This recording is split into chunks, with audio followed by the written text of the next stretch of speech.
बढ़ता air pollution हर किसी के लिए खतरा बना हुआ है। दिल्ली एनसीआर में इस वक्त हवा की क्वालिटी गिरती जा रही है। ये जहरीली हवा हर किसी को अपनी चपेट में ले रही है।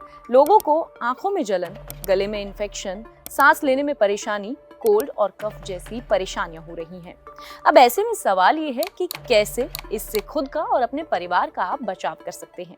तो आपके इन सभी सवालों का जवाब देने के लिए आज हमारे साथ स्टूडियो में मौजूद हैं डॉक्टर सरविंदर सिंह, जो कि यथार्थ हॉस्पिटल के पल्मोनोलॉजिस्ट हैं।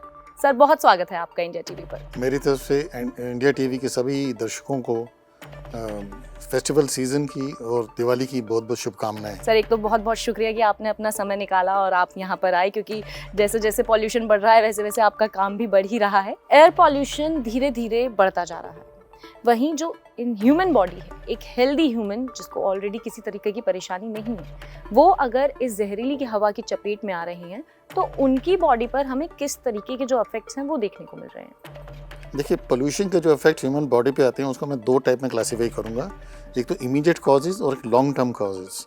जो पोल्यूशन के इमीडिएट कॉजेज आप देखते हैं आजकल ओपीडीज में पेशेंट्स आ रहे हैं, आंखों में जलन होना, स्किन में बर्निंग सेंसेशन होना, गले में खराश होना, खांसी होना, दमे के अटैक होना और COPD ऐसी बीमारियाँ।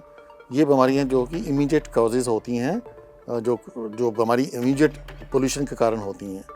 लॉन्ग टर्म इफेक्ट्स के कारण जो हैं, पेशेंट्स को कार्डियोवास्कुलर बीमारियां जो हैं, हार्ट के मरीजों का बीमारी का बढ़ना, या फिर लंग कैंसर, ये काफ़ी कॉमनली पाया जाता है पोल्यूटेड एरिया में जहां पोल्यूशन लेवल ज़्यादा होता है। जी, तो ये अगर देखा जाए तो एयर पॉल्यूशन से लॉन्ग टर्म बीमारियां भी हैं, जो लोगों को लगता है कि ये अभी 2-3 महीने की बात है और फिर जाके सब ठीक हो जाएगा, लेकिन नहीं, इसका जो असर है वो आपके शरीर पर लंबे समय तक भी पड़ सकता है। जी, इसी के साथ बात अगर करें उन लोगों की जो पहले से ही एस्थमेटिक प्रॉब्लम से जूझ रहे हैं या उन्हें सांस की परेशानियाँ हैं, उनके लिए इस जहरीली हवा में सांस लेना कितना खतरनाक है? हाँ, इससे पहले कि मैं अस्थमा वाले पेशेंट पे आऊँ, जैसे लॉन्ग टर्म बीमारी मैंने बताया था कि नॉर्मल ह्यूमन बींग्स में एक बहुत जो प्रबल कारण बीमारी देखी जाती है, बिकॉज ऑफ पोल्यूशन के कारण ये लोगों में मानसिक रोग बड़े बढ़ जाते हैं। डिप्रेशन भी एक काफ़ी कॉमन कॉज है। जहाँ तक ऑलरेडी श्वास के बीमारों पेशेंट्स का मामला है, जैसे कि अस्थमा पेशेंट या COPD पेशेंट, ILD पेशेंट, जो ऑलरेडी इनका रेस्पिरेटरी सिस्टम कॉम्प्रोमाइज्ड है, जब ये सीज़न आता है पॉल्यूशन के टाइम पे, उनकी बीमारियाँ एग्रीवेट हो जाती हैं, उनके सांस के में बढ़ जाता है। हमने देखा है कि ऑलरेडी हमारी OPDs में 15 से 20% इंक्रीज़ हो गया है ऐसे पेशेंट्स का एक्सेजरेशन होके आने में, हाल फिलहाल में। हाँ, जब से ये पोल्यूशन बढ़ा है। वहीं सर बात अगर करें हार्ट पेशेंट्स की, तो एयर पॉल्यूशन हार्ट पेशेंट्स के लिए कितना खतरनाक है? देखिए, कोई भी कार्डियोवास्कुलर डिजीज़ जो हैं, एयर पोल्यूशन के कारण उस पर काफ़ी प्रभाव पड़ता है। जैसे कि जो पेशेंट्स ऑफ कार्डियोवास्कुलर डिजीज़ के होते हैं, उसमें हमेशा एसोसिएटेड COPD या अंडरलाइंग रेस्पिरेटरी प्रॉब्लम्स हमेशा रहती हैं। जब ये प्रॉब्लम बढ़ती हैं, एग्रेवेट होती हैं, इसके साथ हार्ट की कंडीशंस में हार्ट फेलियर वगैरह भी काफ़ी बढ़ जाता है और ऐसे पेशेंट्स की दिक्कत बढ़ जाती हैं पोल्यूशन के दिनों में।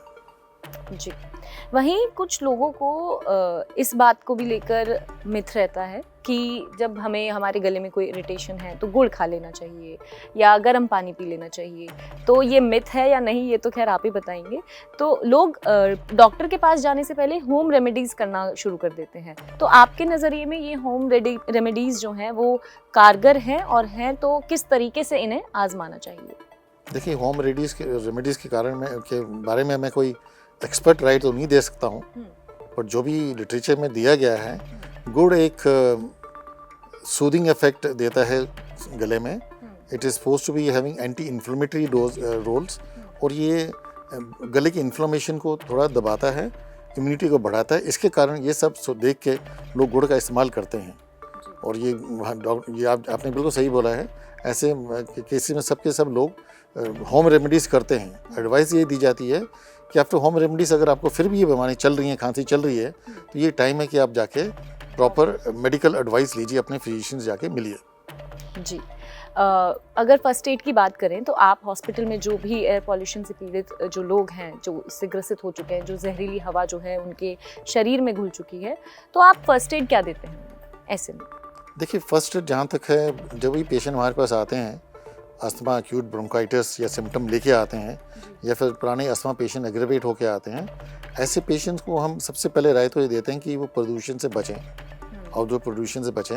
उनको हम नॉर्मली ब्रोंकोडायलेटर्स देते हैं ताकि उनकी सांस की जो नली हैं वो खुलें, ताकि अच्छे से श्वास ले पाएँ। उनकी ये फर्स्ट एड में ये दिया जाता है, अगर ऑक्सीजन की कमी ऐसे पेशेंट में ऑक्सीजन दी जाती है, ये कुछ दिए जाते हैं। ये चीज़ें जो हैं ये आपकी फर्स्ट एड में आ जाती हैं। जी, जैसा आपने अभी जिक्र किया कि पोल्यूशन से बचना, ये एक सबसे पहला prevention is better than cure, ये हम सुनते आए हैं। लेकिन हम सभी आज के टाइम में जिस तरीके से सब वर्किंग हो चुके हैं, ठीक है, और ये बात अगर हमारे लिए भी करें तो हम लोगों को भी ऑफिस आना होता है। मेरे साथ के जो कलीग्स हैं वो ऑलरेडी इन सब परेशानियों से जूझ रहे हैं। मैं देख रही हूँ लोगों को आंखों में जलन है, ये सारी परेशानियाँ, लेकिन वो लीव नहीं ले सकते हैं। तो काम तो करना है, तो घर से बाहर तो निकलना पड़ेगा।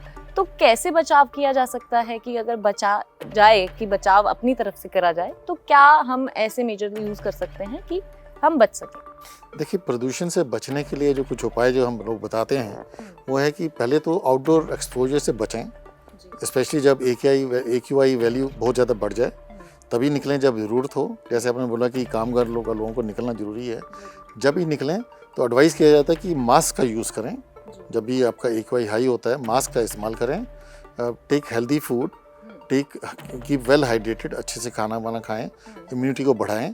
और इंडोर पॉल्यूशन जो घर में होती है उसके बारे में देखभाल, उसका ध्यान रखें। स्मोकिंग अवॉइड करें, अगर जो स्मोकर्स हैं, public smoking should not be done. ये कुछ एडवाइस दी जाती है कि बचने के लिए। दूसरा, बचने के लिए जो है, जैसे दिवाली आ रही है, इसमें फायर क्रैकर्स का इस्तेमाल कम करें। और पोल्यूशन वाला जैसे फायरवुड या जलाने से पोल्यूशन, उन चीज़ों को अवॉइड किया जाए। ये कुछ प्रिकॉशन लिए जा सकते हैं। जी, आपने तमाम प्रिकॉशंस बताए। वहीं जो मास्क है वो एक इम्पॉर्टेंट जो है, लोग मास्क का इस्तेमाल सबसे पहले करते हैं। तो लोगों को मास्क को लेकर भी कन्फ्यूजन है। कुछ लोग N95 मास्क का इस्तेमाल करते हैं जो कि कहा जाता है कि पोल्यूशन में कारगर है। कुछ लोग कपड़े का मास्क यूज़ करते हैं, और कुछ लोग हैं ऐसे जो रुमाल का भी इस्तेमाल करते हैं, गीले रुमाल का इस्तेमाल करते हैं। तो आप उनको क्या सलाह देना चाहेंगे कि इनमें से कौन सा ऑप्शन सबसे बेस्ट है? देखिए, जहाँ तक पोल्यूशन है, पोल्यूशन में जो इम्पोर्टेंट इंग्रेडिएंट्स हैं वो PM2.5, PM10, PM10, nitrogen dioxide and sulphur dioxide, ये चीज़ें हैं जो मेन कॉजेज़ हैं पोल्यूशन का, हार्मफुल इफेक्ट्स के लिए। जहाँ तक नॉर्मल मास्क जो लोग पहनते हैं, कपड़े का मास्क और रुमाल पहनते हैं, इससे ये पोल्यूशन नहीं रुक सकती है। और उसके लिए आपको N95 मास्क चाहिए जो कि आपके PM3 माइक्रोन तक के पार्टिकल्स को रोक सकता है। और इसके लिए मास्क जो चाहिए आपको, वेल फिटेड N95 मास्क चाहिए अगर आपको पोल्यूशन से बचना है। रुमाल वगैरह से आप थोड़ी बहुत धूल मिट्टी से बचाव कर सकते हैं, अदरवाइज नॉर्मल पोल्यूशन के जो इफेक्ट्स हैं, साइड इफेक्ट्स हैं, उससे बचाव करना मुश्किल है। तो हमारी एडवाइस हमेशा हमें दी जाती है कि जब आप बाहर पब्लिक में जाएं, जब AQI काफ़ी बुरा हो, तो N95 मास्क जो वेल फिटेड हो और जो रेगुलर टाइम पे इस्तेमाल करने के बाद रेगुलर चेंज किया जाए, वो यूज़ करना चाहिए। जैसे कि हम कोविड में हम लोग एडवाइस करते थे, वो सारी प्रिकॉशन लेने से ही पोल्यूशन से बचाया जा सकता है। जी, और मास्क को चेंज कितने अंतराल पे करना है, कितने समय? देखिए, नॉर्मली मास्क जो हम बोलते हैं कि जो अगर आप, डिपेंड करता है आप कितने घंटे पहन के इस्तेमाल कर रहे हैं। जो अगर आप खाली ड्राइविंग में कुछ दिनों के लिए इस्तेमाल करते हैं, 3 से 4 दिन से ज़्यादा N95 मास्क इस्तेमाल नहीं करना चाहिए।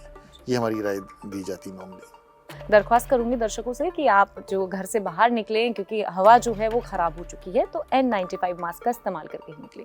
आगे बढ़ते हैं सर और बात करते हैं किस तरह से जब भी हर साल पोल्यूशन बढ़ता है तो इसी सीज़न में बढ़ता है, अक्टूबर नवंबर के आसपास जो है हवा जो है वो ख़राब होने लगती है, हवा की क्वालिटी जो है वो गिरने लगती है। तो आप इसका क्या कारण समझते हैं कि इसी दौरान ऐसा क्यों होता है?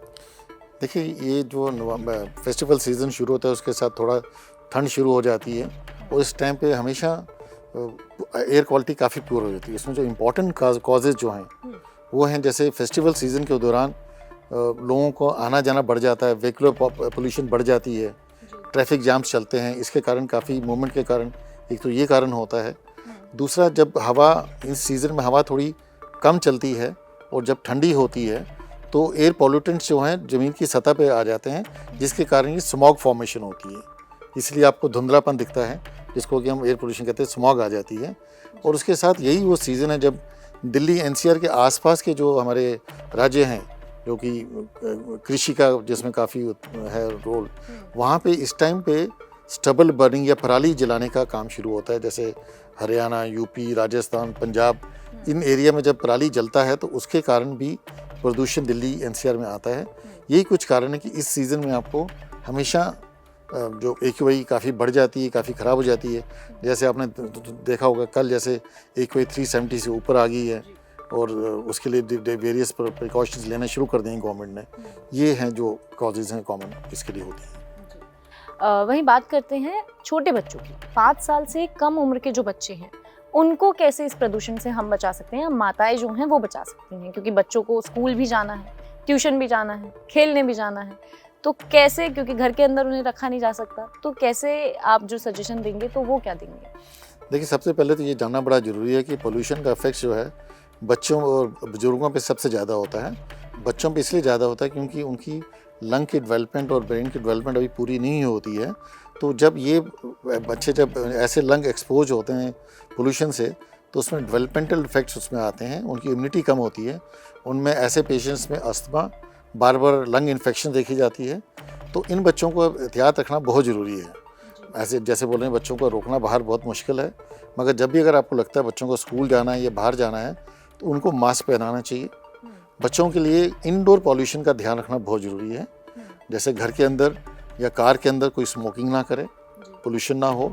और इंडोर जब बच्चे घर में होते हैं तो air purifier can be used which will help these children. उनकी हाइड्रेशन अच्छी रखें, उनकी इम्यूनिटी के लिए खाना अच्छा रखें।